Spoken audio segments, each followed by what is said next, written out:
Tenim avui als nostres estudis en Raül Oces, que és un plaer tenir-lo a Rap 107. Benvingut de nou. Gràcies. Avui d'estar aquí. el tenim per què? Doncs lògicament perquè ha editat la seva primera novel·la, com és Un patio común, i que estarà a la plaça de la Vila aquest divendres per signar els seus llibres, no és així? Sí, aquesta tarda tinc pensat passar-me una estona allà i, bueno, si hi ha algú que vulgui que la signi o es deixa... Jo he vist que tu signaràs tot. Qualsevol llibre que et posin... El que calgui. I si no són llibres, el que sigui. Com si són braços o galtes o el que sigui, no? Molt bé, l'humor que no es perdi mai, no, Carles? El llibre està present... Té molt sentit de l'humor i he posat Ojos de Brujo perquè surten els Ojos de Brujo al llibre, oi? Sí. Hi ha un episodi que està molt relacionat amb un concert que van a un concert de los Ojos de Brujo, que ara fa temps que els he perdut el rastre, És que jo crec que ja no continua, ja fa temps que no... Ja no estan. Es van separar tots i actuen pel seu compte. Sí que és cert que el Raül va estar fa uns dies aquí a Rap 107 i van fer una entrevista i van parlar del seu llibre, però per als que ens estiguin escoltant i potser no el coneguin i no sabien què és el Patio Común, explica'ns una miqueta de què va el teu llibre. Bueno, és una novel·la coral de personatges de barri. L'últim cop que vaig estar aquí vaig explicar que era personatges de barri, potser s'entenia que era com de barri marginal, no és ben bé això, és de barri normal, de classe mitjana, que es diu.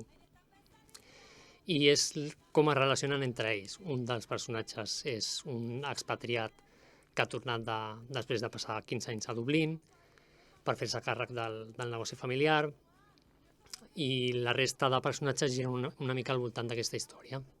Són d'aquells llibres, Carles, segur que estàs amb mi, que comences a llegir, estàs sol o estàs a la parada del bus o al tren i de tant en tant et surt un somriure i la gent et mira com dient per què riu aquesta, no? Per què està fent ara? I és que és així, tens un humor diferent. Sí, bueno, clar, cadascú té el seu, suposo que tinc el meu... Humor anglès, que en diuen. Com el definiríem?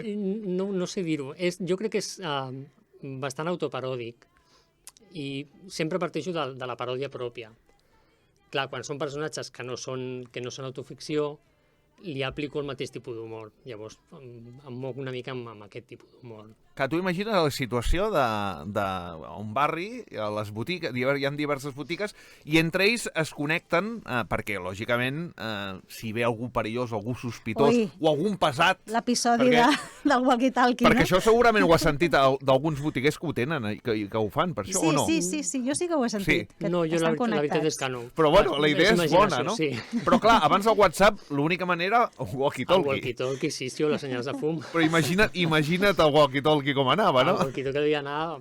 Explica als nostres oients de què va, Carles. No, que es connecten per... Hi ha una mena d'unió de tots els botiguers, com una associació de botiguers, però connectats en walkie-talkie per si algun sospitós, algun pesat, no? Que hi ve un que només mira i no compra, no? Coses així, no? Sí, avisos entre botiguers, entre negocis locals... Perquè hi ha una perruquera, en aquell cas. Sí, és com una xarxa d'informació entre botiguers. Està bé, això. És la internet primigènia, diguéssim. Centrat sobretot surten més personatges, però sobretot 4, jo diria. Sí, són 4, són els principals. Que de fet, cada capítol, és curiós, cada capítol té referència, comença amb la persona en qüestió, no? Sí, de fet, són 4 narradors. Cada vegada són 4 personatges protagonistes. I després hi ha un últim capítol, que és un cinquè narrador, que és la Maru, que és un personatge que va sortint tota l'estona, que és un personatge satèl·lit, però que va portant moltes coses a la trama del llibre. I hi ha un altre personatge que no té veu en el llibre, però que jo crec que és potser el que fa d'annexa en el tema de la comèdia dintre del llibre, que és el Gabriel, que també és molt important. Llavors jo diria que són 6 o 7 personatges principals, 4 d'ells o 4 i mig amb veu narrativa. Ho puc dir, que és un llibre com la pel·lícula, no? Vides cruzades, no? una mica? Sí, Sí, perquè tots han tingut relacions entre ells o han tingut vincles amb d'algun tipus. No? En algun moment del llibre tenen relació sempre, sí. I fins aquí es pot llegir, no doneu més detalls. Sí, clar, no. Val? Sí. Perquè si no... Però no és un llibre que es puguin fer molts spoilers perquè no hi ha una trama amb un desenllaç, un suspens. Llavors no és... És la vida quotidiana d'uns personatges en un barri. Sí, van passant coses i... No, coses passen, eh? Sí, hi ha coses que són greus i coses que no ho són tant, però no és no crec que sigui un problema saber el final sí que seria un problema, però explicar coses detalls del llibre... No és com un assassinat, no? I que vols saber qui és l'autor del crim, no? No seria això. Com està anant? Em portes relativament poc amb la venda, però com està anant? La veritat és que no tinc masses dades. De fet, fins fa una setmana ni tan sols havia preguntat com anaven les vendes, perquè clar, jo no tinc el control d'aquesta informació, però fa una setmana li vaig fer la consulta a l'editor i l'última notícia que tinc és que s'han venut de moment 100 llibres. Ara per Sant Jordi segurament que s'animarà la cosa, no? Suposo que sí. El Dani té molta referència... El llibre es nota molt que ha llegit o que t'agrada molt llegir i moltes referències de la teva literatura, lògicament, no? No tothom llegeix Henry Miller o altres, o el de Matadero... com es diu? El Kurt Vonnegut, oi que sí? Sí. Oi que també el comenta, sí. Un tipus de literatura molt concreta, no? De fet, el personatge que comenta sobre literatura sempre és, no sé si t'has fixat, sempre és el personatge de la Marta, Vale. Que és la lectora, diguéssim, del llibre. I m'ho vaig plantejar una mica com ressenyes, perquè jo feia servir el personatge de la Marta per ressenyar els llibres que m'estava llegint en aquell moment. Vale. Llavors, sí, al final reflexa el tipus de literatura que m'agrada. Home, en tots els personatges hi ha algú teu, no? També? Sí, sempre, clar. Meu i de gent que conec, sí. Perfecte. Ja tens pensat tu el llibre que et compraràs o que adquiriràs per aquest Sant Jordi? Jo sé que m'han regalat un, encara no me l'han donat, però me l'han regalat i ja m'han sensibat quin és, que és el de Gerard Quintana.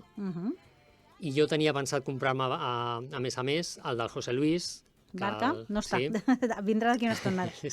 I el de la Elsa Victoria, el nou, l'Evangelio, crec que es diu, que vaig llegir-me Voz de Vieja, el seu anterior, em va agradar molt, i tinc curiositat per llegir el nou.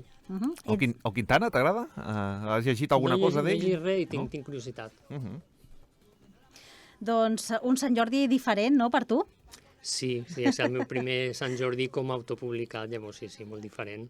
A mi sempre m'ha agradat molt la festa de Sant Jordi, suposo que els que som lectors ens agrada la lectura, ho gaudim d'una manera especial, és un dia molt especial, molt maco, però clar, amb la novetat de ser autopublicat, llavors canvia ja millor encara.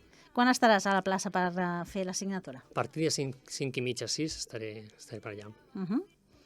Doncs ja ho sabeu. Ja ho sabeu. Tots els que vulguin signar el llibre o la part del cos que vulguin, el Dani Oces es posa... Raül.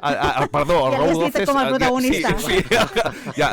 El Raül, en aquest cas, us signarà, en aquest cas... Puc signar com a Dani, si voleu, també. o com a Serafino, és igual. Et desitgem que tinguis una molt bona dia de Sant Jordi, que signis molts llibres, sobretot que venguis molts llibres, i que ho disfrutis. Moltes gràcies. Fins la propera. Gràcies. Que vagi bé, adeu. Igualment, adeu.